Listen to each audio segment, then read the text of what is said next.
Yung buhok ko, kasi sobrang frizzy niya. Actually, yung kuko ko, hindi siya magandang tignan. Kulubot-kulubot. Tapos, malambot siya, madaling madumihan. Hindi ko talaga ma-feel na makipagkamay or ipakita yung kuko ko sa iba.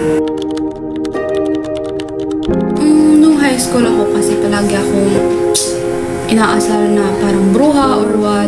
May nakipagkilala sa akin. Tapos, parang nahihiya ako makipagkamay. Ayokong ipakita sa kanya yung kuko ko.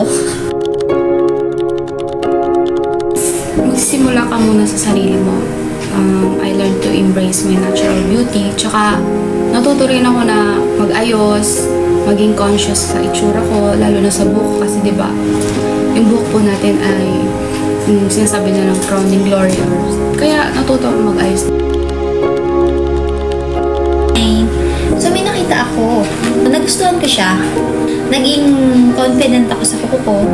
Mabilisan lang pag halimbawa napupuntahan ka or may event ka na dadaluhan, pwede mo siyang gamitin. Ginagamit ko is hair straightener.